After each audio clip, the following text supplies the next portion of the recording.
राष्ट्र निर्माण और नारी पर सबसे अच्छा निबंध कैसे लिखें, चलिए आपको बताते हैं। इसके लिए सबसे पहले रूपरेखा लिखेंगे।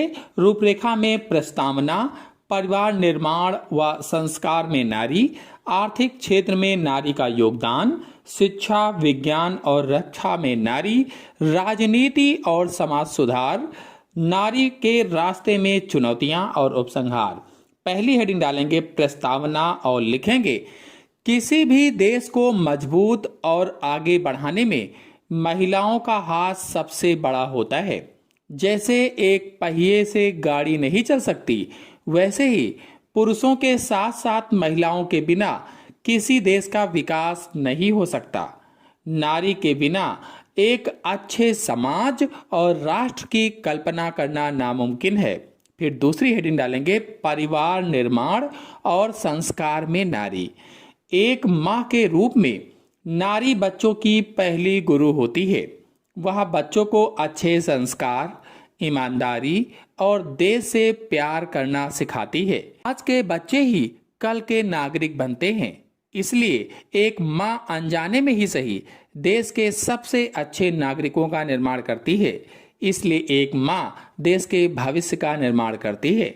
फिर अगली हेडिंग डालेंगे आर्थिक क्षेत्र में नारी का योगदान। आज की नारी सिर्फ घर की चार दीवारी तक सीमित नहीं है, वह देश की अर्थव्यवस्था को मजबूत करने में कंधे से कंधा मिलाकर काम कर रही है। जैसे खेती और मजदूरी करना, दफ्तरों में नौकरी करना, सरकारी व निजी नौकरी करना, बैंक और अस्पताल से लेकर हर जगह महिलाओं की भागीदारी देश की जीडीपी को बढ़ाने में मदद कर रही है। फिर अगली हेडिंग डालेंगे शिक्षा, विज्ञान और रक्षा में नारी। आज ऐसा कोई क्षेत्र नहीं है जहां महिलाएं आगे ना हों। जैसे शिक्षा और विज्ञान में वे डॉक्टर, इंजीनियर और वैज्ञानिक बनकर देश का नाम रोशन कर रही हैं। देश की रक्षा में आज महिलाएं पुलिस और सेना में भर्ती होकर देश की सीमाओं की रक्षा कर रही हैं। फिर अगली हेडिंग डालेंगे राजनीति और समाज सुधार। जब महिलाएं नेता, मंत्री या अफसर बनती हैं, तो वे समाज के भले के लिए बेहतर फैसले लेती हैं। वे बच्चों की पढ़ाई, अस्पताल और गरीबों की भलाई के लिए दिल से काम करती हैं। हमारे देश में राष्ट्रपति से लेकर प्रधानमंत्री तक के पदों पर महिलाएं रह चुकी हैं। फिर अगली हेडिंग डालेंगे नारी के रास्ते में चुनौतियां। आज भी समाज में कुछ कमियां हैं जो महिलाओं को आगे बढ़ने से रोकती हैं। जैसे लड़कों की तुलना में लड़कियों को कम मौका देना, लड़कियों की सुरक्षा और पढ़ाई में कमी होना।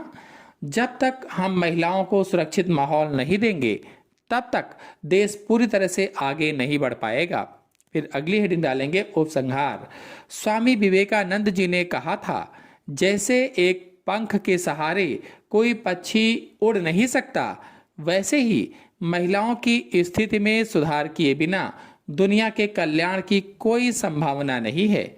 यदि हम वास्तव में अपने देश को एक विकसित राष्ट्र बनाना चाहते हैं, तो हमें नारियों को शिक्षित, सुरक्षित और आत्मनिर्भर बनाना होगा। इसी के साथ आप सभी लोगों को धन्यवाद।